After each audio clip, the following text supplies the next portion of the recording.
Hi fantasy managers, and welcome to FPL Team Talk. In this video we're going to go through some of the transfer plans for game week 2. We're going to look at some of the most popular transfers in and out. We're going to have a look at some of the team news and how my team sets up for game week 2. So if you enjoy these sort of videos, please give it a like. Don't forget to hit that subscribe button.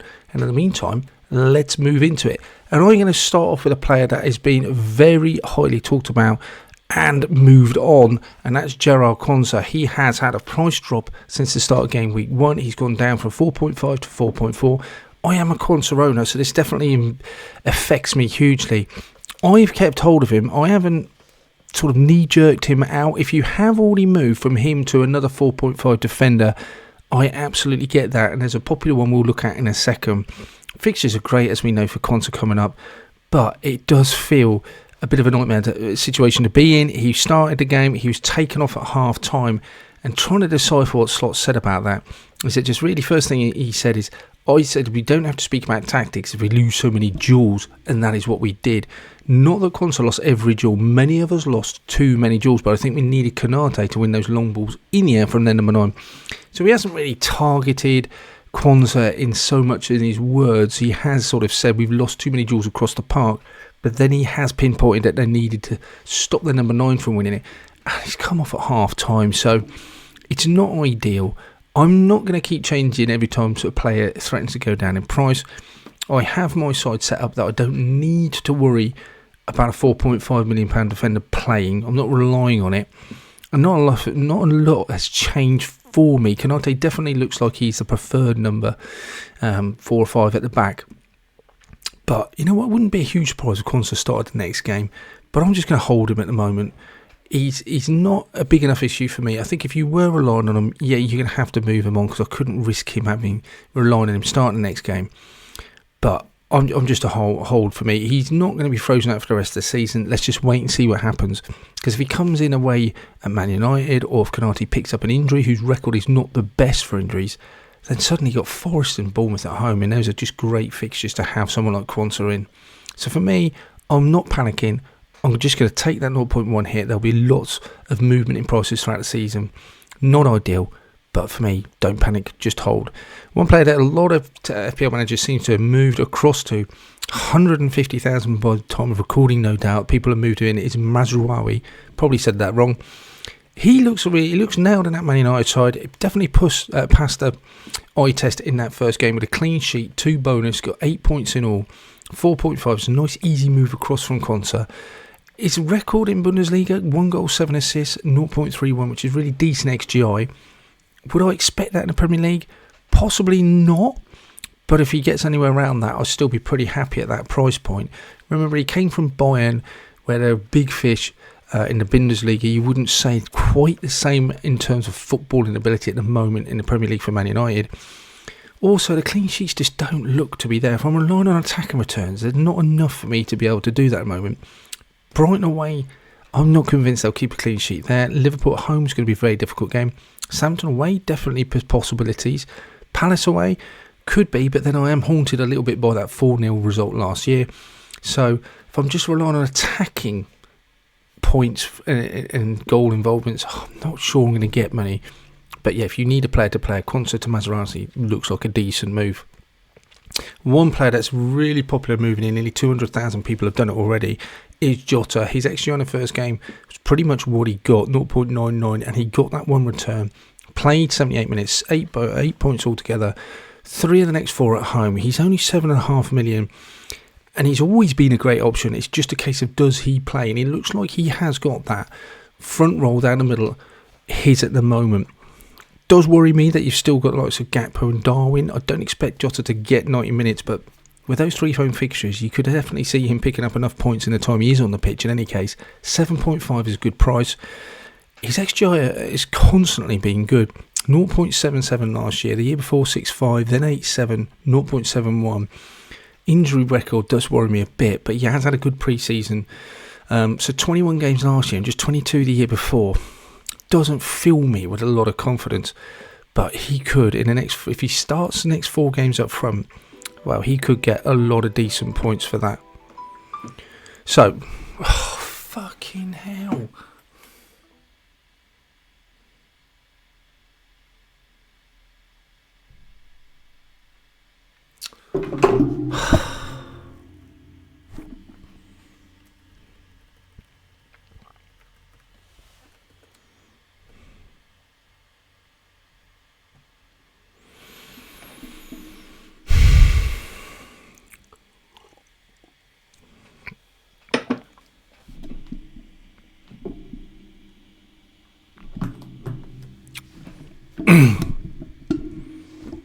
Hi fantasy managers and welcome to FPL Team Talk. So in this video I am going to go through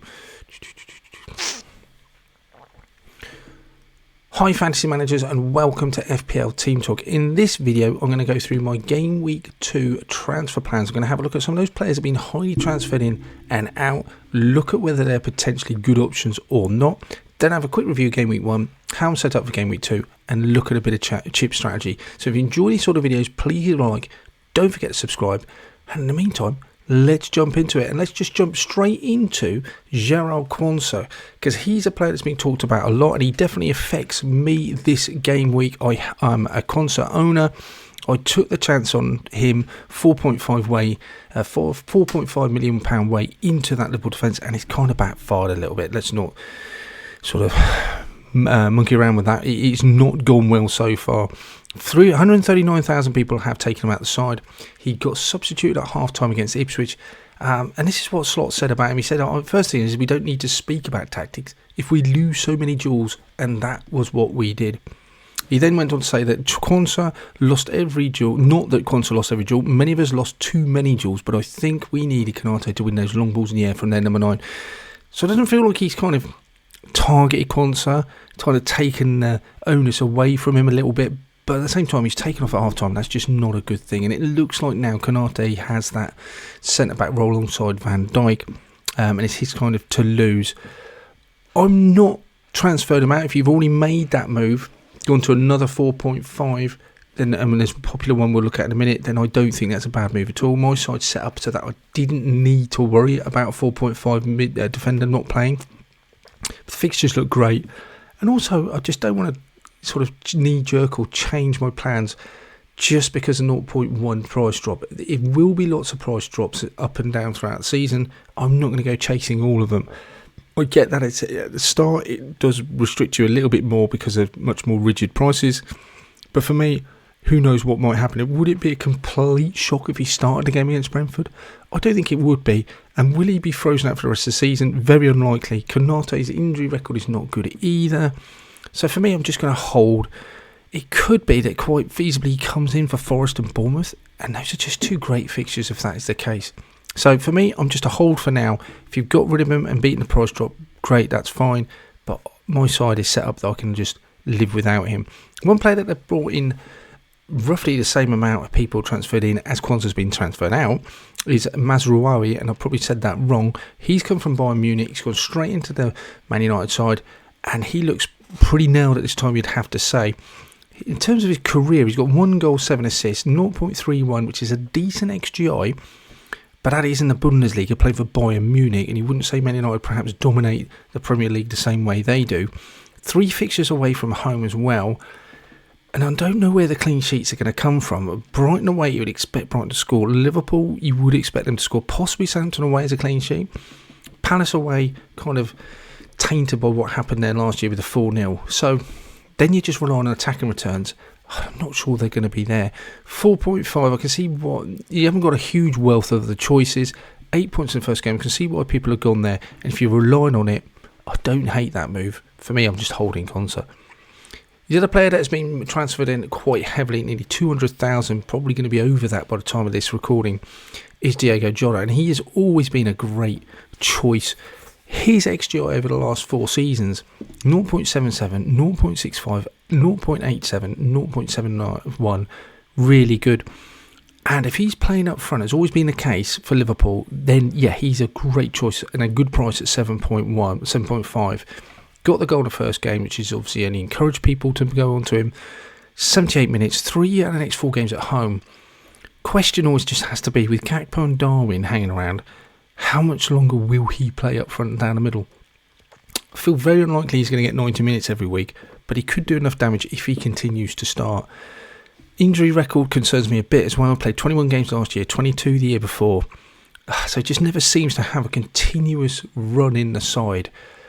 But maybe in the short term, he can do enough damage. At 7.5, he is a good price. Brentford at home, good fixture. Forest and Bournemouth at home look great fixtures. You certainly could argue Man United away is not a bad fixture either. So if you brought him in, and I can understand why, yeah, he looks good. One of the things that people may be doing is taking out Ollie Watkins. Nearly 250,000 people have taken him out. Picked up a knock in the first game. For all intents and purposes, looks like he'll be fit for the game against Arsenal, but that is one of the hardest games they're going to play this season. Did just make the 60th minute mark, so you got 2 points, but no shots on goal. XGI of 0, and he is 9 million, so he isn't a cheapest option out there. And with the emergence of Jota playing up front, I can see why saving 1.5 million is very appealing. Again, I don't know, 9 million, I think if you bought into Watkins at this point, he's just a hold, because the fixtures after Arsenal look really good.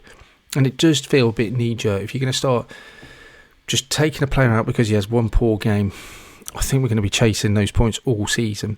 So Leicester away, Everton at home also look really good.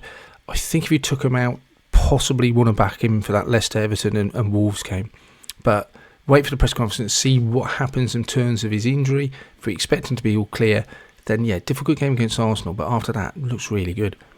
Another player being highly taken out, and I'm not quite sure why people are doing it, is 144,000 taking out Cole Palmer. Did get 2 points. I'm not sure we could expect much more from him against Manchester City. 0.26, not the worst XGI. The fixtures look decent moving forward. Remember, they haven't changed since the start of the season. Still think he's nailed and on pens playing for Chelsea. Would his minutes be affected by Felix coming in? It's not going to increase his minutes, let's put it that way. So maybe Felix will take some points away from Cole Palmer. But he still looks a great option. So I don't think enough's changed for me to suddenly jump off of him. He looks pretty decent. 10.5 is expensive. So possibly, I don't know, I can't think, it may be a move to Saka people going, but just off the basis of one game, I'm not sure I like it. For me, he's just a hold again. One player that does interest me, and again, I do have still some reservations about him, but roughly the same amount of people bringing Doku in as they are for Kovacic, and he appears to be a much better option than Kovacic, is Doku. He had a good game, played 90 minutes against Chelsea. His XGI perhaps reflecting the fact that he just never seems to have that end product, and he is a very frustrating player. Some of those fixtures look great. Ipswich at home, arguably you're not going to get a better one all season. West Ham away, then Brentford, Arsenal at home. Tough game against Arsenal. But 6.5 on the way into that Man City defence looks really good. And at the moment, you'd say that's his position to lose. Man City touting a few other players in the market, but no solid moves just yet. Have to keep an eye on that. And even though I like him, and he could definitely do damage against Ipswich, at that price it's really tempting. It just feels like you're just constantly booking in a transfer. And with any Man City player, it's just a constant worry about, does he get the minutes? So at the moment, I really do like him. I think he's a good option. Ipswich away, he could definitely get a big score in that game. So in terms of what I did in game week 1, 64 points, overall rank 2.6 million. Really like the side, really pleased with the fact that Porro got a return as in Munoz. Spending the money on Raya, he got 8 points, was really satisfying. Saka returned and Haaland was the captain.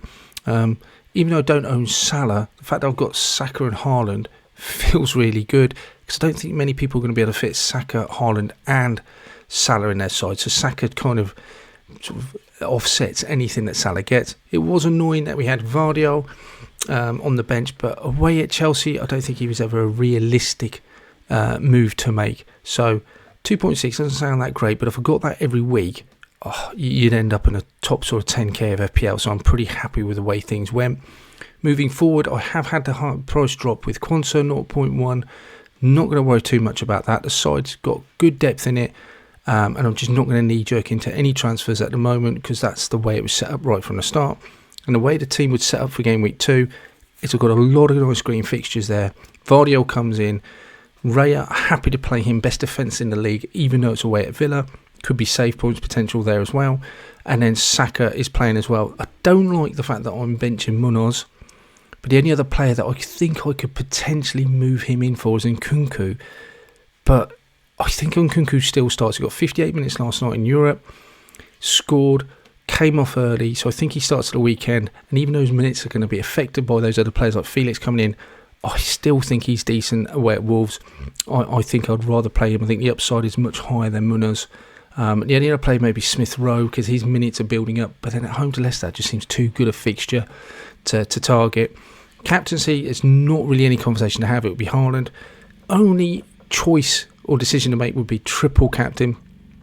Arguably the best fixture and the best player this season, and with the lack of double game weeks later on the season, yeah, I wouldn't argue too much against having Haaland as triple captain. For me, I just think if this was game week 25, 30, I'd probably be playing that triple captain, but game week 2 just feels too early, and I just love playing a triple captain, far more enjoyable and fun in a double game week, and that's what I'll be targeting later on in the season. There is a risk though that you'll use it or need it for free hits bench boost, but game week 2 I'm just prepared to hold on to it. Maybe people overplaying a triple captain as well. It is another set of points on top of what he got, but I don't think if you get it wrong it's the end of the world. Right, that's the end of this one then, guys. Thank you for watching. I hope you enjoyed that video. Let me know what your plans in terms of transfers are and whether you're going to play your triple captain chip in the comments below. In the meantime, best of luck with your game week 2, and I shall speak to you on the other side.